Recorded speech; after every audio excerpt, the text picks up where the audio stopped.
Donald Trump ataca o crime brasileiro com sanções. E aí, Lula vai surtar? Mais uma bofetada na cara do STF com o carimbo na bofetada escrito Alexandre de Moraes e ali em letras miúdas Gilmar Mendes. Porque ele tá com medo da Magnitsky agora. Agora a situação tá muito diferente. O Brasil não vai estar em torno dele, ele não vai ter mais o discurso de soberania, né? Depois dessa desgaste aí do contrato da esposa, recebeu 80 milhões. Whisky com Vorcaro, jatinho do Vorcaro, mensagens de visualização única com Vorcaro, visita na casa do Vorcaro. Fala pessoal, sejam muito bem-vindos, o meu nome é Bruno, começando mais um giro de notícias, mas antes eu peço que você se inscreva no canal, deixe o seu like, compartilhe o vídeo e ajude esse conteúdo a chegar a mais pessoas. Bora para o vídeo!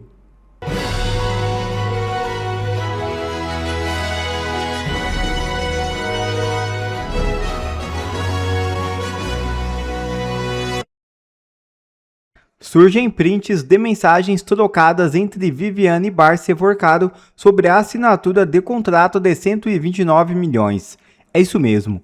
A advogada Viviane Barça de Moraes, mulher do ministro Alexandre de Moraes, enviou diretamente pelo WhatsApp ao banqueiro Daniel Vorcaro a minuta de um contrato de 129 milhões em honorários para a prestação de serviços jurídicos ao Banco Master. Os diálogos mostram que o envio ocorreu em janeiro de 2024. O contrato previa a defesa dos interesses do banco perante ao Banco Central, à Receita Federal e ao Congresso Nacional. O escritório informou que não comenta tratativas envolvendo clientes. PGR defende que Jair Bolsonaro permaneça em prisão domiciliar. Paulo Gonet entende que não houve falta grave na apreensão da arma em blitz. A Procuradoria-Geral da República defendeu nesta quarta-feira que Jair Bolsonaro permaneça em prisão domiciliar. A decisão final agora cabe ao ministro Alexandre de Moraes, relator do caso no Supremo Tribunal Federal, que condenou o ex-presidente. Estados Unidos tomam atitude forte contra o PCC, atinge cidadãos e empresas brasileiras. É isso mesmo. O governo dos Estados Unidos anunciou novas sanções contra 2 cidadãos brasileiros, 3 empresas localizadas em São Paulo e uma companhia sediada em Portugal. Segundo as autoridades americanas, os alvos fazem parte de um esquema de lavagem de dinheiro que teria beneficiado o primeiro comando da capital. No mesmo comunicado, Washington classificou a facção como a maior organização criminosa do Ocidente. A decisão foi divulgada pelo Escritório de Controle de Ativos Estrangeiros OFAC, órgão vinculado ao Departamento do Tesouro dos Estados Unidos.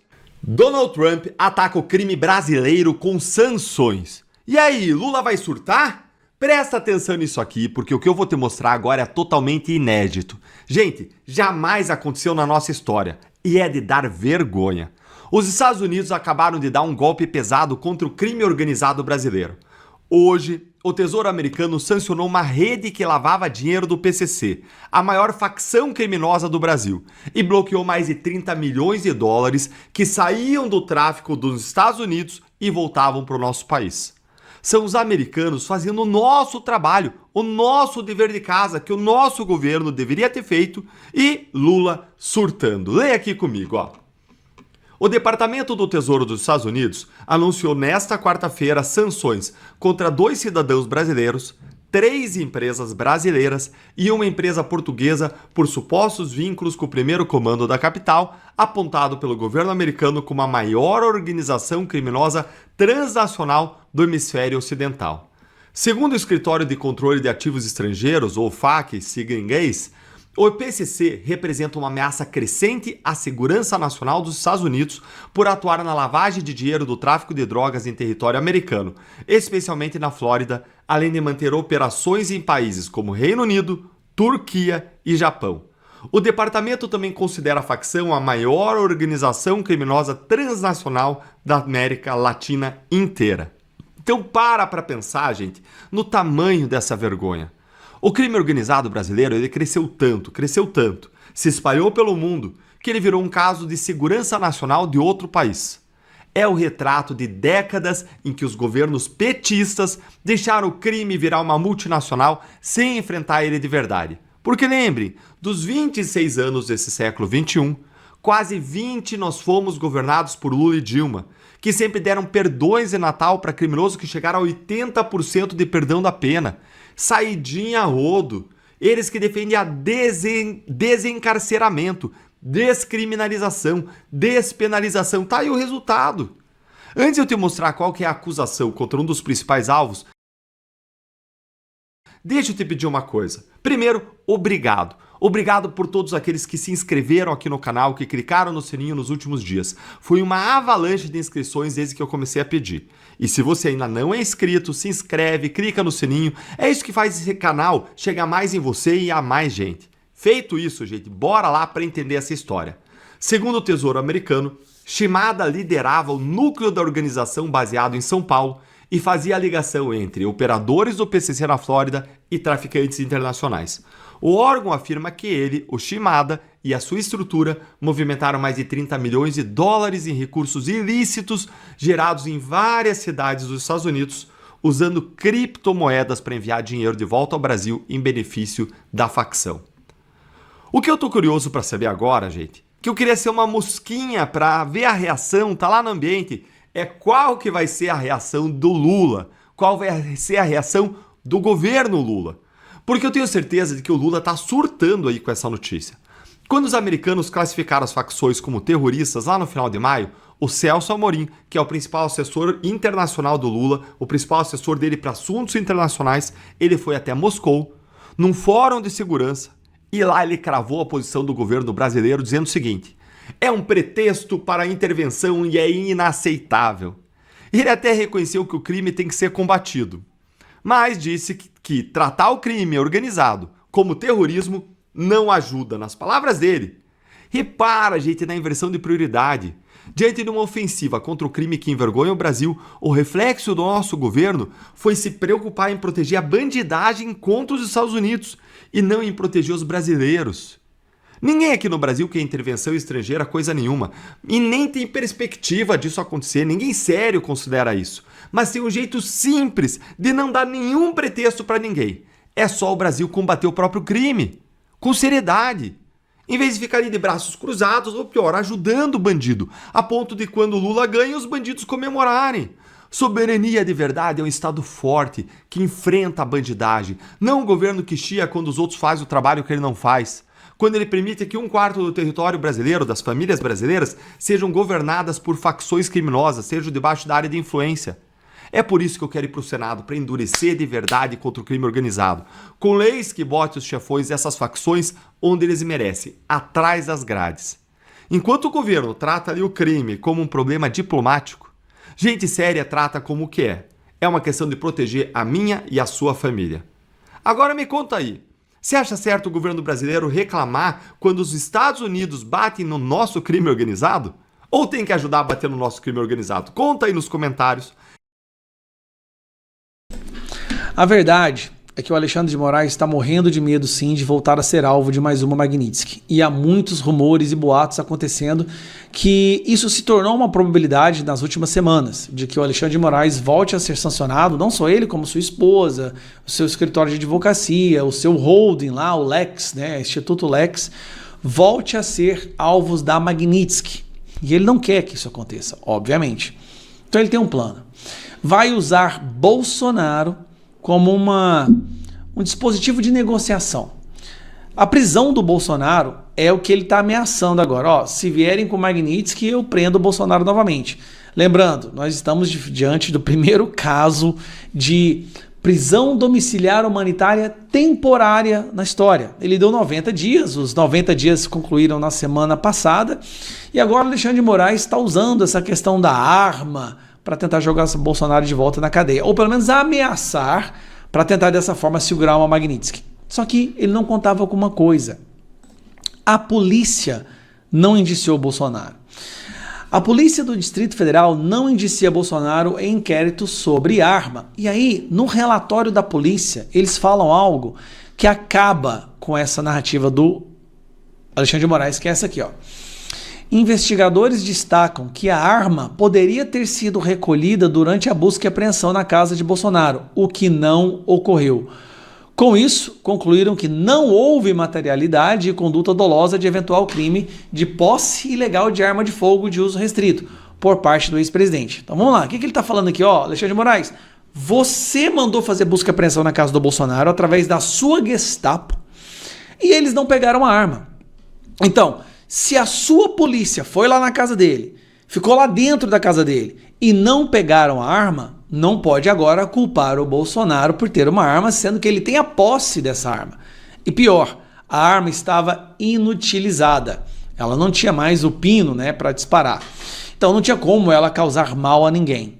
E assim que ela foi encontrada com o sargento que estava levando ela para ser arrumada. O que o Alexandre de Moraes deixa de fazer? Não. Cara, isso aqui é loucura. Ele pega esse relatório e fala, é mesmo? Então peraí. E manda para o seu despachante, para o seu tarefeiro. Moraes pede nova posição da PGR. Essa porcaria aqui, ó. Não quero entrar nessa porcaria, não. Moraes pede nova posição da PGR. Desgrama. Sobre a apreensão de arma de Bolsonaro em Blitz. Polícia Civil indiciou só o sargento. Delegado da Polícia Civil do Distrito Federal não viu elementos para atribuir crime ao ex-presidente. Posicionamento pode mudar rumo da prisão domiciliar do Bolsonaro. O ministro do Supremo Tribunal Federal, Alexandre de Moraes, pediu nesta quarta-feira um novo posicionamento da PGR. PGR, gente, é o Paulo Gonet, é o tarefeiro do Moraes. É um cara que... Hoje nós não temos Procuradoria-Geral da República, nós temos um cara que faz o que o Moraes manda, né? Após a Polícia Civil indiciar o militar do Exército parado em blitz com arma do ex-presidente Bolsonaro. A pistola Glock 9mm estava no carro de Estácio Leite da Silva, que atua na segurança do ex-presidente. O delegado não viu elementos para atribuir crime ao ex-presidente Jair Messias Bolsonaro. Posicionamento pode mudar o rumo da prisão domiciliar que Bolsonaro cumpre há mais de 90 dias, em razão de seu estado de saúde. Cadê aqui? A defesa do ex-presidente pediu a Moraes que a medida seja prorrogada após o vencimento do prazo dado pelo ministro. Então, o que nós temos aqui? Cara, saudade desse cara, bicho. 90, quanto tempo esse cara tá preso na casa dele? Mas é melhor que tá no presídio. Alexandre de Moraes, ele tá tentando cavar uma prisão mesmo, jogar o Bolsonaro de volta para Papudinha, ou talvez, sei lá, até para Papuda. Mas ele tá fazendo um jogo, o jogo da ameaça. Se vierem com Magnitsky, eu jogo o Bolsonaro no presídio. Porque ele está com medo da Magnitsky agora. Agora a situação está muito diferente. O Brasil não vai estar em torno dele. Ele não vai ter mais o discurso de soberania. Né? Depois dessa desgaste aí do contrato da esposa, recebeu 80 milhões.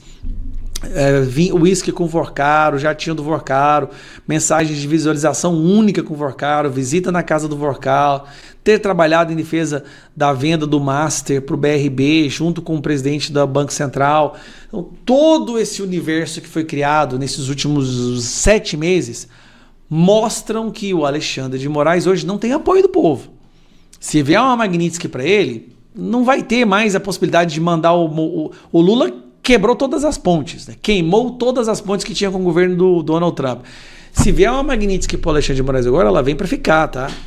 E ela vem com os 2 pés na porta. Então o que ele está fazendo? Ele está usando o Bolsonaro como moeda de troca. Me deixa em paz, senão eu prendo o Bolsonaro. E lembrando que hoje ele sofreu a derrota na Itália, né? A Procuradoria lá do Tribunal Superior de Extradição disse que não vai extraditar a Carla Zambelli, porque o Moraes foi parcial e perseguiu a mulher e é vítima e julgador no mesmo caso, assim como aconteceu em vários outros casos, né? Mas é isso, um abraço, tchau.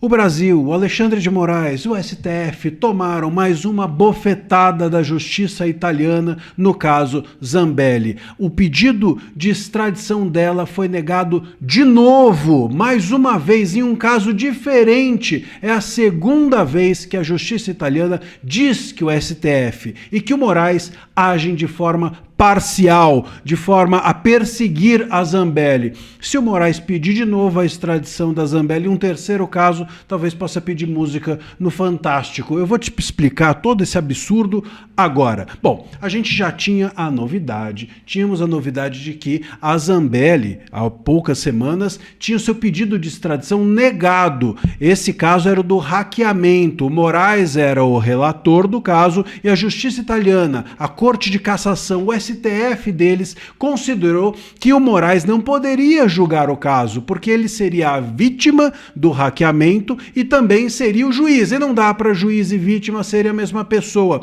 Negou a extradição. O que fez o Gilmar Mendes? Dobrou a aposta e falou: tem um outro caso da Zambelli que está comigo, Gilmar Mendes, que é o dela perseguir uma pessoa com uma arma. E aí o Gilmar Mendes foi lá e pediu a extradição da Zambelli por esse outro caso. E agora a negativa, mais uma vez, de novo, da extradição da Zambelli vem nesse caso. É impressionante, mas a PGR da Itália vem dando lição, o STF da Itália vem dando lição de direito dia e noite nos ministros daqui. A PGR da Itália chegou a dizer que não apenas faltava imparcialidade nos julgamentos da Zambelli, em todos eles, como também chegou a dizer que, embora esse caso estivesse nas mãos do Gilmar Mendes, havia uma séria desconfiança de que o ministro Moraes, que age de forma imparcial e de forma a perseguir a Zambelli, teria influenciado o julgamento que estava nas mãos do Gilmar Mendes. Ou seja, a justiça italiana está dizendo não apenas que o Moraes é imparcial, não apenas que o Moraes persegue a Zambelli,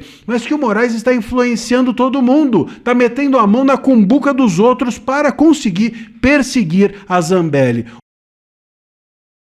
O Gilmar está sendo influenciado pelo Moraes, segundo a justiça italiana. É impressionante e é vexatório, é ridículo, é humilhante para o STF, para os ministros do STF. O Lauro Jardim trouxe, muito bem lembrado na sua coluna, a seguinte informação. Ele diz o seguinte, que o Gilmar Mendes, o que é o relator desse caso, que agora também foi negado de extradição, chegou a mandar garantias formais para a Itália, tentando convencer a corte italiana de que estava tudo certo e nem assim colou. E é verdade, diz o Lauro Jardim, nem assim colou, ele tem razão. A justiça italiana pegou as garantias de um ministro do STF, que é o decano, que é o mais antigo, que deveria dar o exemplo, e disse: não confio em você, Gilmar, não confio em você, Moraes, não confio em você, STF. Aqui na Itália a gente não confia na justiça brasileira. Bom, meus caros, aqui no Brasil a gente também não confia, mas óbvio que o peso da decisão da justiça italiana é muito maior, é uma humilhação internacional que pode ter efeitos aqui dentro do Brasil, porque quando lá fora há uma decisão como essa, aqui dentro do Brasil, todo mundo é obrigado a olhar, a dar na imprensa, ninguém consegue esconder debaixo do tapete, ninguém consegue fingir que não está acontecendo.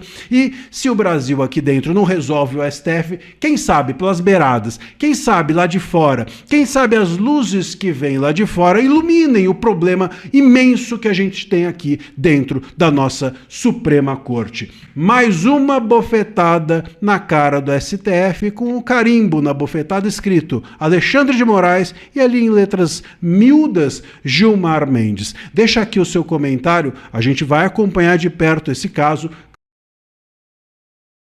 Obrigado a você que assistiu esse vídeo até aqui. Deixe o seu comentário e não se esqueça de se inscrever no canal e deixar o seu like. Até a próxima!